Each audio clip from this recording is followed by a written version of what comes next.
Lakini sambamba na hayo, ndugu zangu, napenda kushauri watumishi wa umma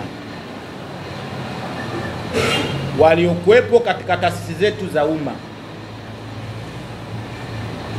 kujichunga na ndimi zao.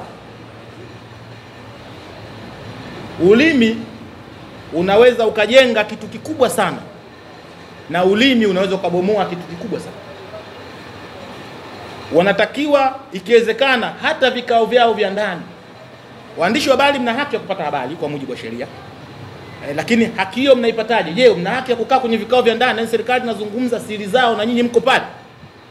Hayo ndio itakuwa ndo maadili? Aidha waandishi wa habari wasubiri baada ya kikao cha ndani waje tuambie yale maadhimio, kwa sababu kama serikali inafanya siri labda katika kufanya mambo, kukamata wahalifu mbalimbali au watuhumiwa uhalifu, unapozungumza ndani na baadhi ya watu wakaenda live wakazipeperusha, je, mnaona kwamba jambo hili litakaa sawa sawa kidiplomasia? Kwa sababu tumeona hivi karibuni kuna raia mmoja ambaye alichochea mambo haya kwa njia ya mitandao. Tumeona msomi anazungumza, waandishi wa habari wakaiposti,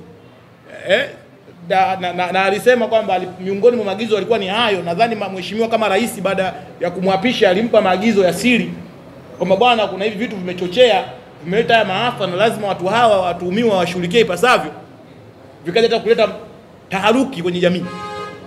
Kwa maana yake ni kwamba waangalie wanazungumzia wapi. Vikao vya ndani ni vyema wajifungie wao ndani, wakazungumza siri za serikali ziweze kulindwa, wasilete mkanganyiko na taharuki katika jamii. Hiki ni kitu ambacho hakikubaliki. Haijalishi wewe ni nani, uko wapi. Tunapozungumza swala la sheria, tunapozungumza siri za serikali, tunapozungumza amani ya nchi, ili ni jukumu la kizalendo la kila Mtanzania. Kwa namna yoyote vile lazima tuilinde. Tutapohisi mtumishi yoyote wa umma anataka kutufikisha babaya, tutamshauri mheshimiwa rais akitazame kitasa chake hicho, kwa sababu kitatufikisha babaya.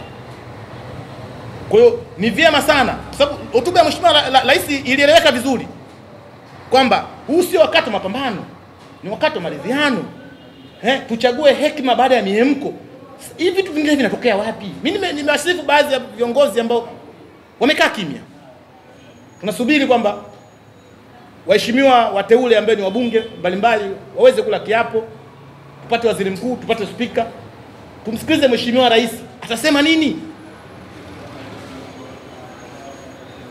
Kwa tulitaraji kwamba mambo mengine yawe na subira.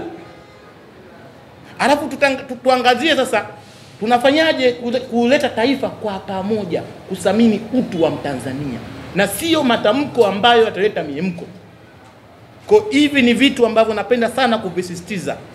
Watumishi wa umma mbalimbali, wakuu wa mikoa, wakuu wa wilaya, mawaziri, mtu yote ambao wewe ni mtumishi wa umma, mnapofanya vikao vya serikali ni busara, sio vyombo vya habari vishiriki mwanzo mwisho katika vikao vya ndani. Hapo tutakuwa hatutunzi siri za serikali, na watakuwa hawakitendei haki kiapo chao kwamba kutotoa siri za serikali isipokuwa kwa amri la rais au kwa maslahi ya umma. Tutakuwa tukitendei haki.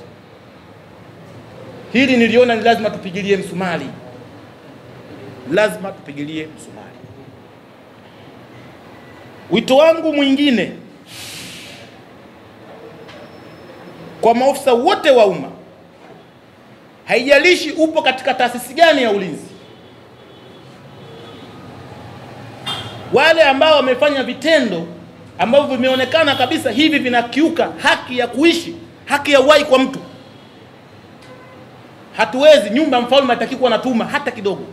Hatuwezi kusema kwamba ni jeshi limefanya, ni wao ndo wamefanya, kwa sababu sheria inakutaka kiapo chako ni kutii amri halali. Kutoa uhai wa mtu si amri halali.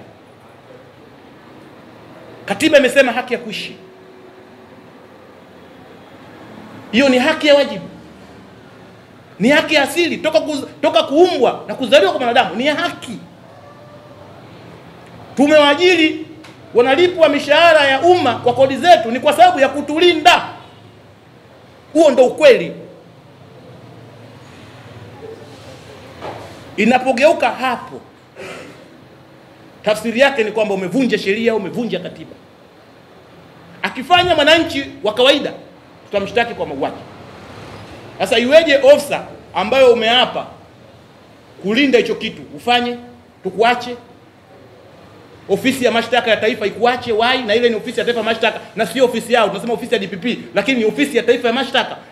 Ni taasisi ya umma, ni taasisi yetu. Wanaandaa mashtaka kwa maslahi mapana ya taifa. Hawatakiwi kumlinda mtu yoyote